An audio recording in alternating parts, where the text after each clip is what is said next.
All right, Shalom. This is the brother Baar from the GMS Salt, GMS West Palm Camp.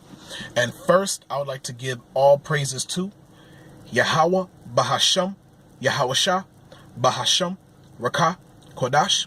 I'd like to give double honors to the elders and apostles of Great Millstone. I'd like to give salutations to the Akim preaching the gospel across the four corners of the earth in truth and in sincerity. Shalom, Akim. Shalom. I just wanted to make a quick lesson, man. You know, where do I start?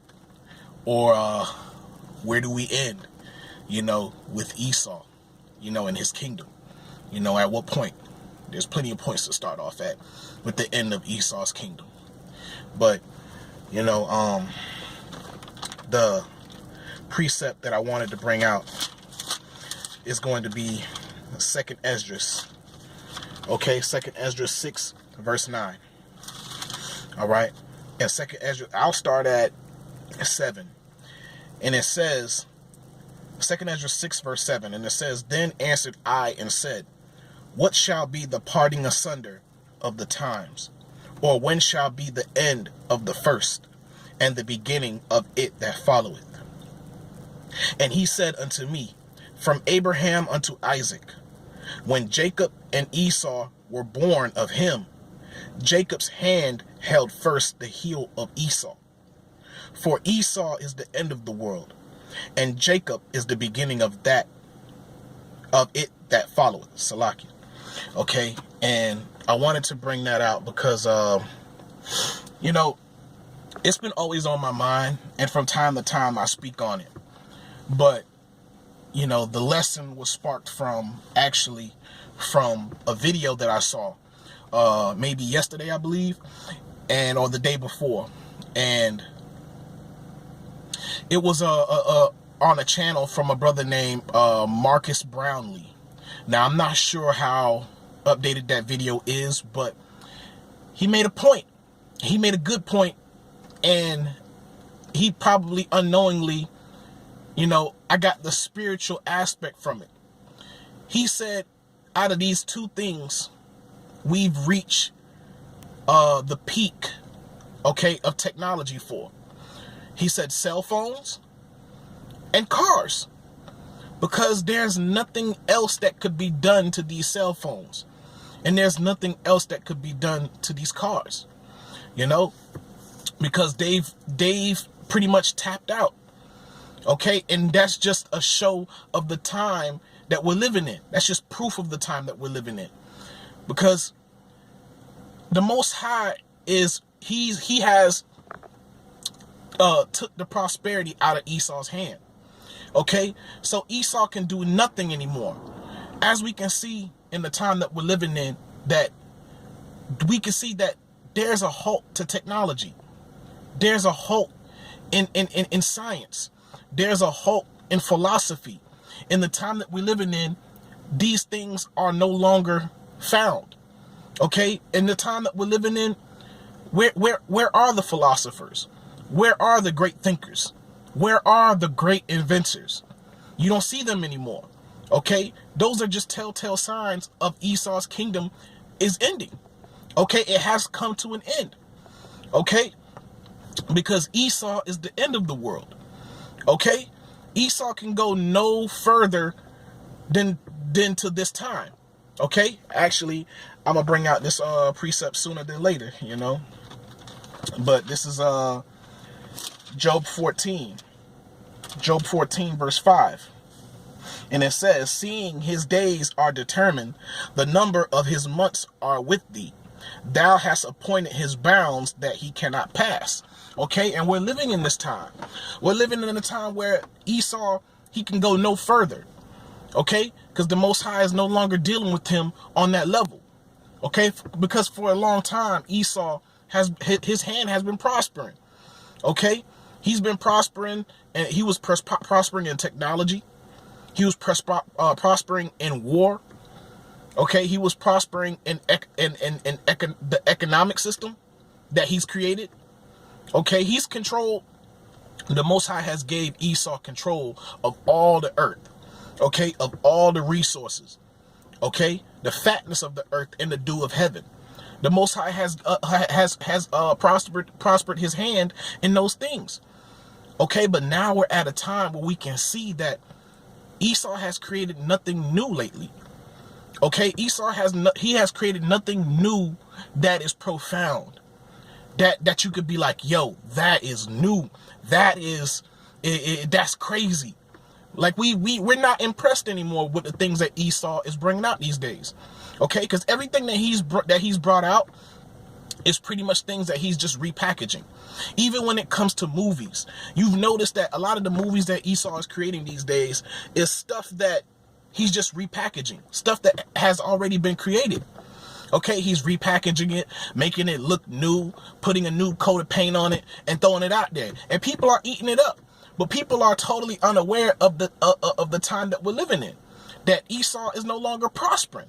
Okay, and his kingdom is falling because Esau is the end of the world. Okay, but it says in Sirach 6 verse 9, it says, for Esau is the end of the world, and Jacob is the beginning of it that followeth. Okay, when the Lord said that he was going to create a new heavens and a new earth, who do you think he's going to do that for? Okay, you think he's gonna create everything new and start off with Esau? No, he's gonna start off with Jacob.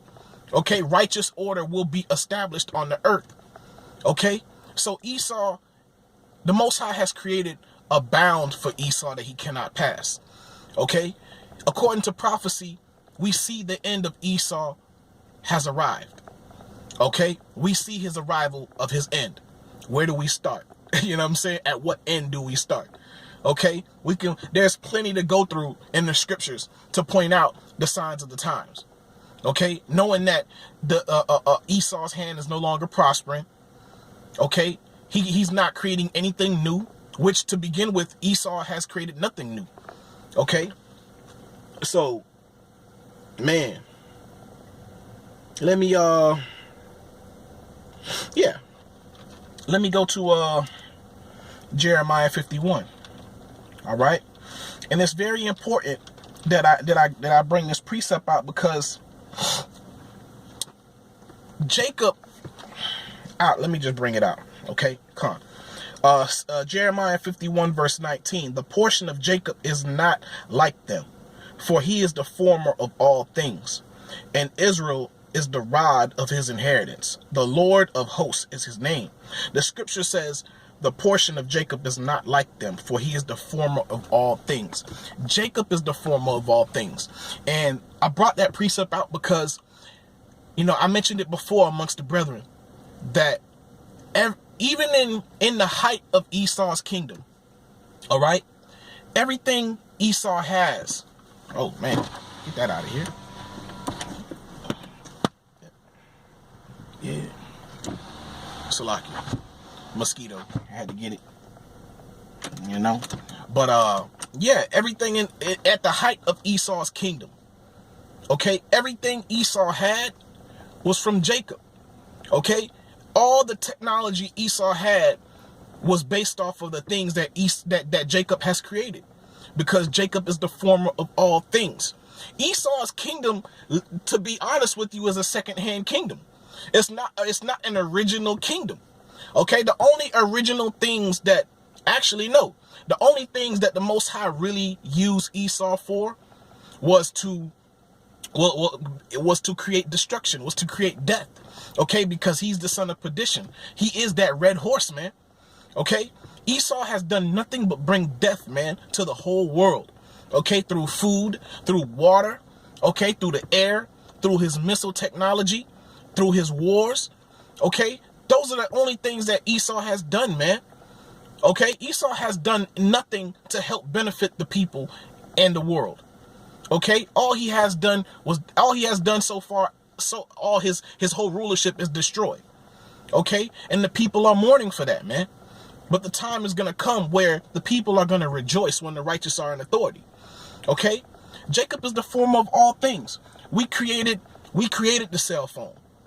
Okay, we created cell phone technology. That's why Esau can't do anything new with the cell phone anymore, because he wasn't the creator of it. Okay, he can go no further with it.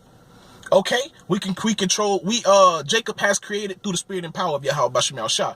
Jacob has created the internet. Jacob has created the computer.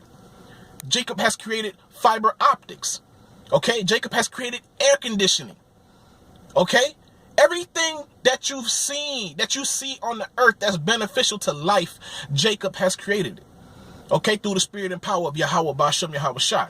Jacob is the former of all things. So Esau basically inherited a second class kingdom, man. It's not a first class kingdom. Everything that he has, he took from us and reinvented it as far as like making it look newer. Okay, slapping paint on it, making it shine. Okay, taking all our designs and recreating our designs. They study our designs. The way that we used to build homes, the way the interior structures, the walls, the lining, the curves, all those things. What Jacob did all those things originally. Okay, and Esau took those things and just reestablished them. Okay, and studied the works of our hands on the left hand side and the right hand side.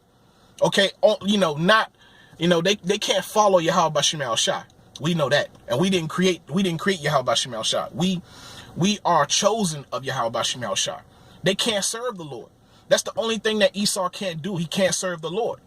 But everything that we've created to that brings life, Esau tries to take and make it his own. Okay, and say that it's his. And even when he takes it, he corrupts it. Okay, Esau, he's the destroyer of the earth, man. And he has to be put down. And Esau is the so-called white man. Okay, according to the scriptures. The Most High has to bring him down. All right, because we see his time is at an end. All right. So all things that prosper in this earth, man, is from Jacob. All things that bring life is from Jacob. Okay, but Esau has turned everything upside down, man. Okay, the modern world was created by Jacob. Video games, okay, video games was created by Jacob. So the youth today wouldn't have video games if it wasn't for Jacob. They wouldn't have these things, but Esau takes these because Esau we had to fall away. We had to go to sleep. Okay, Esau had to take our heritage away from us. Okay, he had to give us new names. Okay, he had to tell us that we were Negroes, Latinos, and Native Americans. He had to tell us these things so he can reintroduce all the things that we've created back to us.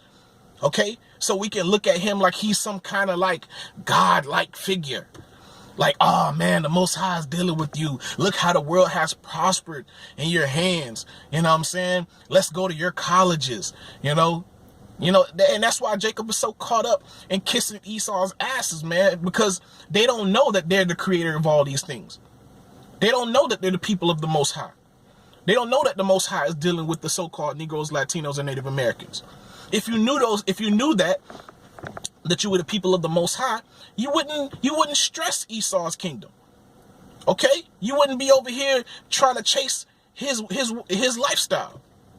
Because you would know that the Most High is dealing with you and not with them. The Most High is dealing with them according to prophecy. Because the Most High did bless Esau. And Esau did inherit the fatness of the earth and the dew of heaven. But what is his end? His end is to serve his younger brother. His end is to serve Jacob. Okay? And let me go back to Second Esdras just to make another point. Okay? All right? And it says, 2 Ezra 6 verse 9, it says, for Esau is the end of the world, and Jacob is the beginning of it that followeth. The hand of man is betwixt the heel and the hand. Okay? Other question Esdras asks thou not. So, the thing is, when it comes to that parable, speaking as a man, from what I understand, is that Esau has never had a rulership without Jacob. Esau has never had a rulership without Jacob. The Greek Empire. Jacob was around. The Roman Empire, Jacob was around. The so-called Renaissance, Jacob was around. Even until now, Jacob is around. So Esau has never had a kingdom where he's ruled solo by himself and established his ways across the four corners of the earth by himself. He needed Jacob. Jacob is 75% or more of his military, like it was back in the time of Greece, like it was in the time of Rome, the Roman Empire. Okay, Esau has never ruled without Jacob. It's because Jacob fell away from serving their power, serving Yahweh Bashim Yahweh Shah. This is why Esau, and the same thing with Egypt. Okay, when we were in Egypt in the ancient world, Egypt prospered because of Jacob, because the Lord was dealing with Jacob. Okay, the Lord was not dealing with the other nations. He have not known them. They don't know the Most High. Okay, it's according to scriptures that we are saying these things, man. The Most High has not dealt so with any nation, man, and they don't know His judgments. Okay, this is why, when I ponder upon, when I try to ponder upon what the kingdom of heaven will look like, we can't imagine it, because the kingdom of heaven is not going to be like this at all.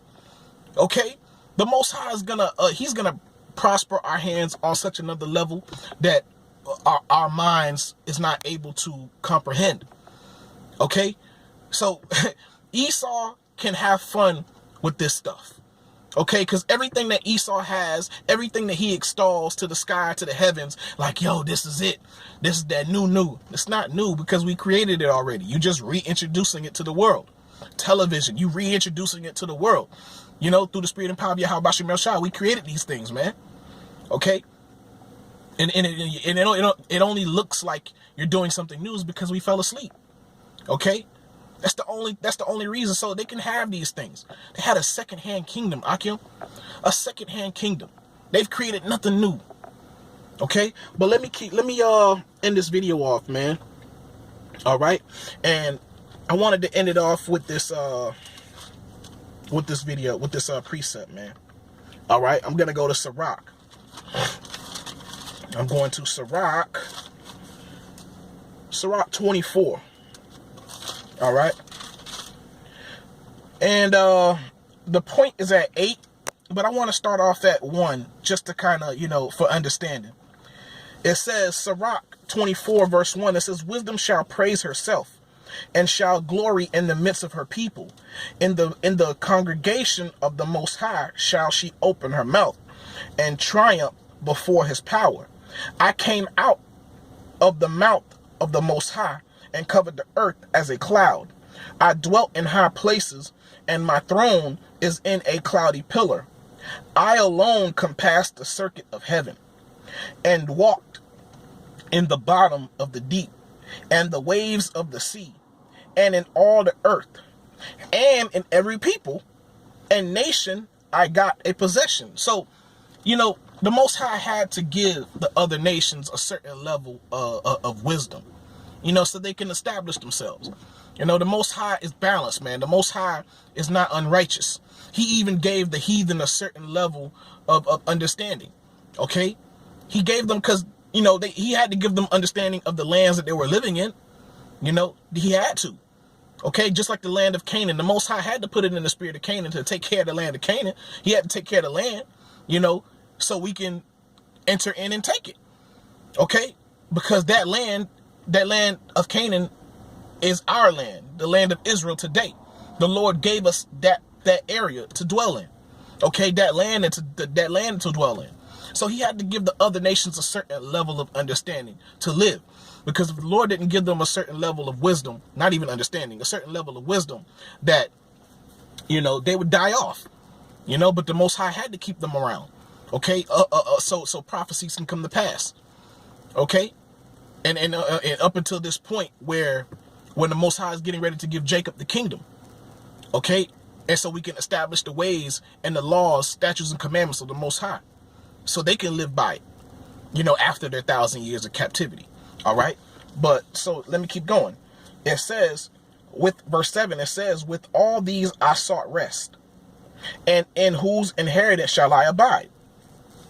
So the creator of all things gave me a commandment, and he that made me caused my tabernacle to rest, and said, let thy dwelling be in Jacob, and thine inheritance in Yasha'Allah. Okay?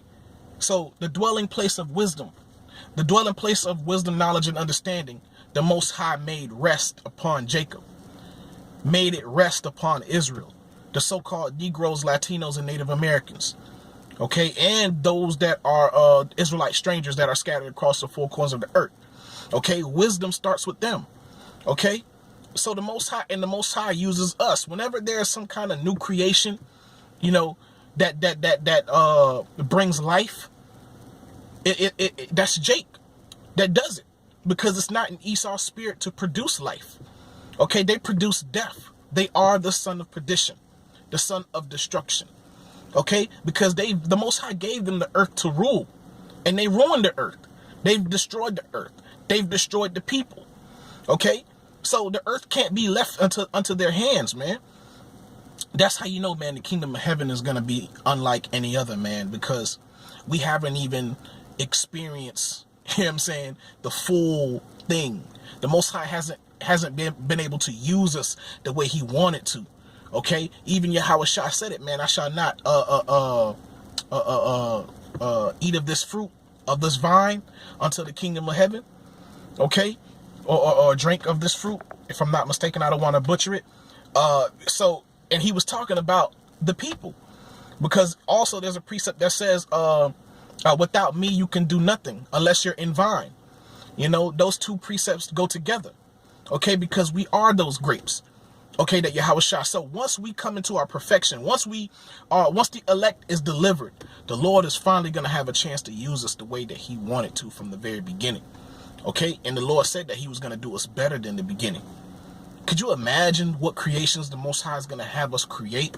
Everything is going to be new. Okay, so, man, this world is going to be totally forgotten. We're going to remember this world. You know, it's going to be a memorial. You know, we're going to remember, you know, that we were here, and we're going to remember our sins. We're going to remember our transgressions, that we transgressed against the Lord. You know, all those things we are going to remember. We're going to, you know, think upon that, but not for too long, because we're going to be in our kingdom. We're going to be in our rulership. You know, we're going to have holy days, you know, to remind us. Okay. And then the story about us being delivered from this place is going to be well known, according to the scriptures. It's going to be well known. Okay. But let me keep going. Let me close it out. This is Sirach 24 verse 9. It says, he created me from the beginning, before the world, and I shall never fail. In the holy tabernacle I served before him, and so was I established in Zion. Likewise, in the beloved city he gave me rest, and in Jerusalem was my power. And I took root in an honorable people, even in the portion of the Lord's inheritance. Khan. I want to give all praises, honor, and glory to Yahweh, Bahasham, Yahweh Shah, Bahasham, Rakah, Kodash. I like to give double honors to the elders and apostles of Great Millstone. I like to give salutations to the Akim preaching the gospel across the four corners of the earth in truth and in sincerity. Shalom, Akim. Shalom.